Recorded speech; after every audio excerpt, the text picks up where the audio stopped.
नमस्कार, मैं हूं प्रत्युष शर्मा और आप देख रहे हैं CTV7 न्यूज़ की खबरें। शुरू करते हैं खबरों का सिलसिला प्रादेशिक खबरों से। आज मुख्यमंत्री भूपेश बघेल दुर्ग रवाना हुए हैं। वहां पर एक कार्यक्रम में वे शामिल होने जा रहे हैं। साथ ही साथ वहां से कार्यक्रम की शुरुआत होगी जिसमें लोगों के पास जाया जाएगा और उनमें जन जागरूकता लाई जाएगी कि किस तरीके से केंद्र सरकार महंगाई बढ़ा रही है।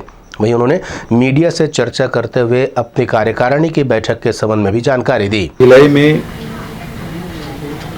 पुरुषोत्तम अग्रवाल जी, प्रोफेसर पुरुषोत्तम अग्रवाल जी का व्याख्यान है, नेहरू क्यों विषय है, और उसमें आदरणीय पुनिया जी, आदरणीय मोहन मरकाम जी और तमाम हमारे सब साथी रहेंगे। एक अच्छी परिचर्चा जिसमें भाग लेने हम सब जा रहे हैं। साथ ही विभिन्न कार्यक्रम में भी आज शामिल होना है। प्रदेश कार्यकारिणी की बैठक हमारे दुर्ग जिले में राजधानी से बाहर पहली बार भाई मोहन मरकाम की अध्यक्षता में, और साथ ही छठ पर्व के 2 कार्यक्रम वहाँ भी भिलाई में, और कुछ स्थानीय कार्यक्रम, और फिर आज खैरागढ़ भी भाई देवव्रत जी के निधन के पश्चात उसके घर नहीं गया था, तो आज परिवार के लोगों से मिलने भी जाऊँ। दुनिया भर में छठ महापर्व मनाया जा रहा है। छत्तीसगढ़ में भी ये पर्व बड़े धूमधाम के साथ मनाया जा रहा है। सुबह से ही नदी के घाटों में महिलाओं का तांता देखने को मिला है। महिलाएं यहाँ पर पूजा पाठ कर रही हैं। 4 दिन का ये पर्व है और आज ढलते हुए सूर्य को अर्घ्य देने की परंपरा है, जिसका निर्वहन करने के लिए बड़ी संख्या में महिलाएं आज तालाबों और नदी के किनारे उपस्थित हुई थी। यहाँ CTV7 संवाददाता से उन्होंने चर्चा की है और उन्होंने बताया कि ये आस्था का पर्व है और इसमें उन्होंने अपने परिवार के लिए खुशियाँ और अपने संतान के लिए दीर्घ आयु की कामना छठ माता से की है। छठ की हमारे में बहुत बड़ी मान्यता रहती है। ऐसा बोला जाता है, हमारे पूर्वजों ने बोला है, जो भी छठ माता करेगा उसमें सिर्फ माता रानी भाव देखती है। सच्ची श्रद्धा और भाव से आप जो करोगे वो परिवार के सुख संपत्ति समृद्धि के लिए हम करते हैं, जिससे हमारा परिवार हमेशा खुश रहे और आगे की तरफ बढ़े। छठ पूजा हम दिवाली के 5वें दिन नहाई खाई होता है। छठ उसके बाद हम छोटी छठ रहते हैं जिसको हम खरना कहते हैं, जो हम खरते हैं। उसमें भी हम दिन भर भूखे प्यासे रहते हैं और रात में रसियाव और रोटी हम खाते हैं। और आज है अर्घ देने का, जो हम शाम को देते हैं। आज के दिन भी हम जल कुछ ग्रहण नहीं करते हैं। आज भी हम निर्जला उपवास रहते हैं और फिर हम कल अर्घ देने आएंगे छठी मैया को, जो हम मॉर्निंग में देंगे। मॉर्निंग में देने के बाद फिर हम जल पी के अपना उपवास का तोड़ेंगे, व्रत खोलेंगे। वहीं मुख्यमंत्री भूपेश बघेल ने भी छठ पूजा की शुभकामनाएं दी हैं। छठ पर्व की सबको बधाई। खासकर बिहार और उत्तर प्रदेश के पूर्वांचल में इसका विशेष महत्व। हमारे छत्तीसगढ़ में भी बड़ी संख्या में, भिलाई में, रायपुर में, बिलासपुर में और सरगुजा संभाग में बड़ी संख्या में उत्तर भारतीय लोग रहते हैं। उनका ये पर्व बड़ा कठिन उपवास और सूर्य को अर्घ्य देते हैं। मैं उन्हें सबको बधाई और शुभकामना देता हूँ। रायपुर से भीमराव की रिपोर्ट। खमाड़ी हाउसिंग बोर्ड में रहने वाले एक CRPF जवान के यहां आग लग गई है, जिससे 13 साल की उनकी बच्ची की मृत्यु होना बताया जा रहा है। पुलिस ने इस घटना की विवेचना शुरू कर दी है और सभी एंगल से इसकी जांच कर रही है कि किस तरीके से ये घटना हुई है, जिसमें 13 साल की बच्ची मौत के मुंह में चली गई। खमहाड़ी में हाउसिंग बोर्ड कॉलोनी है, इसी में वहाँ पे एक CRPF का एक प्रधान आरक्षक है, उसके परिवार वहाँ पे निवास करता था। लगभग रात्रि 3 बजे की बात है और वहाँ के कमरे में अचानक आग लगने से एक 13 वर्षीय बच्ची है, उसकी मृत्यु जलने से हुई है।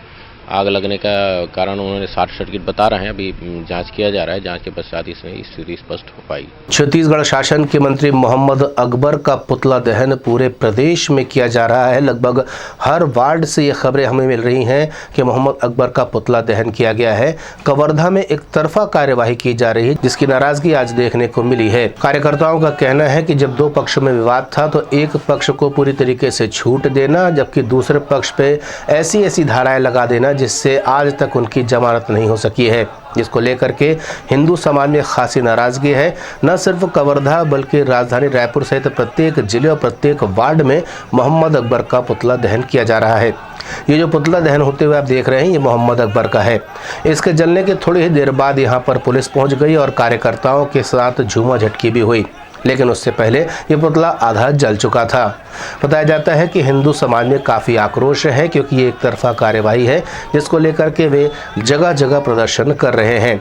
उन्होंने CTV7 से चर्चा करते हुए प्रदेश सरकार पे कई तरह के आरोप लगाए हैं। उनका कहना है कि मोहम्मद अकबर एक ख़ास समुदाय को बचा रहे हैं, जबकि दूसरे समुदाय को ऐसी ऐसी धाराओं में फंसा रहे हैं जिससे उनका जेल से निकलना लगभग नामुमकिन हो जाए। आज पूरे छत्तीसगढ़ में विश्व हिंदू परिषद द्वारा मंत्री मोहम्मद अकबर का पुतला दहन का कार्यक्रम रखा गया है।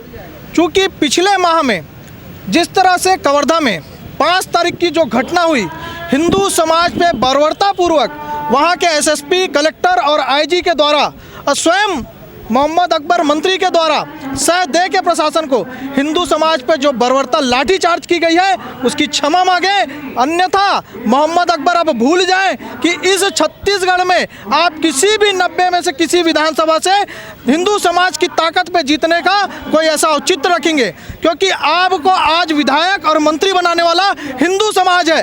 आपको शर्म नहीं आई उस हिंदू समाज पे ऐसी बर्बरतापूर्वक लाठीचार्ज करने का? आपको माफ़ी मांगनी चाहिए। और जिस भगवे ध्वज के लिए अपमान किया गया हिंदू समाज के, हिंदू की आस्था पे, वो बजरंग दल और विश्व हिंदू परिषद की खड़ी चुनौती है मोहम्मद अकबर को कि अन्यथा वो इस छत्तीसगढ़ में अगर ऐसा कहीं पे घटना हुई तो आप समझ लीजिए कि आज कवर्धा बस देख रहा है, पूरा छत्तीसगढ़ को पूरे भारतवर्ष में देखेंगे कि भगवे के अपमान पे कैसा हिंदू समाज रोड पे आके प्रदर्शन करेगा। Bureau report CTV7 Raipur. Comedian Munawar Faruqui का एक शो राजधानी रायपुर में प्रस्तावित है। एक निजी होटल में ये शो होने को है। हम आपको बता दें, मुनव्वर फारूकी वही कॉमेडियन है जो राम, सीता और हिंदू देवी देवताओं का अपमान अपने जोक्स के जरिए करता आ रहा है। इंदौर में भी उसके खासे विरोध झेलना पड़ा था। राजधानी रायपुर में भी विरोध के स्वर उठने लगे हैं और बजरंग दल के कार्यकर्ता इसको लेकर के पुलिस को भी एक ज्ञापन सौंप चुके हैं। वहीं उन्होंने मीडिया के जरिए सीधा कॉमेडियन से कहा है कि वो यहाँ का अपना प्रोग्राम रद्द कर दे, वरना जो परिणाम होंगे उसे वो झेलने के लिए तैयार रहे। ये मुनव्वर फारूकी को लेकर के अभी आपने जो ज्ञापन सौंपा है उसमें क्या आपकी रणनीति क्या है उसको लेकर के? 14 नवंबर को मुनव्वर फारूकी को यहाँ पे बैजनाथ पारा में एक होटल द्वारा ऐसा बुलाया जा रहा है उसको, और वो ऐसा विवादित आदमी है, शख्स जो राम जी के लिए और सीता माता के लिए और हमारे कार सेवकों के लिए, जैसा कि उन्होंने राम जी के लिए अपशब्द और सीता माता को अपशब्द किया था, ऐसे आदमी को बिल्कुल भी बजरंग दल रायपुर शहर में बिल्कुल भी आने नहीं देगा और उसका कड़ा विरोध करता है बजरंग दल। और आने से ये प्रशासन को चेतावनी देता है कि अगर प्रशासन उसको ऐसे कार्यक्रम करने की परमिशन देता है तो बिल्कुल भी पूरे देश भर में दिखा दिया जाएगा कि राम जी के लिए और सीता माता के लिए अपशब्द बोलने वाले फारूकी का क्या हो सकता है। रायपुर में दिखा दिया जाएगा उसको। कई चिट फंड कंपनियों के शिकार हुए लोग आज भी अपने पैसों को लिए भटक रहे हैं। वहीं मुख्यमंत्री भूपेश बघेल ने उन्हें भरोसा दिलाया है कि बहुत जल्द ऐसी कंपनियों पर कार्यवाही की जा रही है और छत्तीसगढ़ियों का पैसा उन्हें जल्द ही वापस मिलेगा। वैसे तो पूरे देश में कहा जाए कि चिट फंड कंपनियों के पैसा वापस करने वाले पहला प्रदेश है। लगातार मॉनिटरिंग करने के बाद भी वो तेज़ी से उसमें तेज़ी नहीं आ पाई। दूसरा, जो आदिवासियों के जो प्रकरण हैं जिसे वापस करना है, उसके भी लगातार हम लोग मॉनिटरिंग कर रहे हैं, लेकिन उसमें भी और तेज़ी का आवश्यकता है। उसी प्रकार से हुक्काबार और फिर जो निर्देश पिछले समय जो IAS और IPS के SP और कलेक्टर कॉन्फ्रेंस में जो निर्देश दिए थे कि शाम को कोई भी अधिकारी अपने ऑफिस में बैठ के नहीं रहेगा, वो फील्ड में दिखाई देगा, शहरों में दिखाई देगा, तो वो सारे काम, तो ये जो सामान्यतः जो पुलिसिंग के काम जो होना है उसमें कसावट के निर्देश में निकल दिए। विश्व हिंदू परिषद की ओर से एक अनोखी पहल की जा रही है, जिसमें बस्ती पाठशाला की शुरुआत की जा रही है। ये बस्ती पाठशाला के जरिए हिंदू संस्कार बच्चों में डाले जाएंगे। हम आपको बता दें कि कई मिशनरीज जो हैं वो गरीब बस्तियों को निशाना बनाती हैं और यहाँ पर जा कर के सनातन संस्कृति का न सिर्फ मजाक उड़ाती हैं, बल्कि वहाँ के लोगों को लालच दे करके उनका धर्मांतरण भी कराती हैं। इन तमाम बातों को ध्यान में रखते हुए विश्व हिंदू परिषद की ओर से अब प्रत्येक मोहल्ले में इस तरह की एक पाठशाला लगाए जाने की बात कही जा रही है, जिसकी आज शुरुआत तो हुई है। इस पाठशाला में हिंदू संस्कार बच्चों में डाले जाएंगे ताकि बच्चे को अपने धर्म के प्रति प्रेम और आस्था जागृत हो। वहीं सनातन धर्म के महान योद्धाओं के बारे में भी उनको जानकारी दी जाएगी और उनके गौरवशाली इतिहास को भी उन्हें पढ़ाया जाएगा।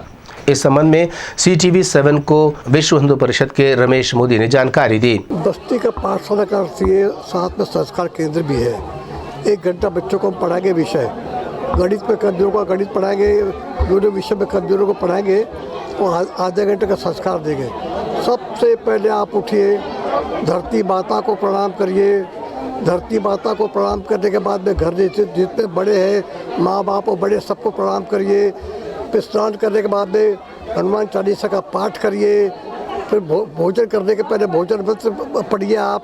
शाम को अम्बे माता की और भारत माता की आरती करिए और रात को सोते समय 11 बार गायत्री मंत्र का जाप करिए।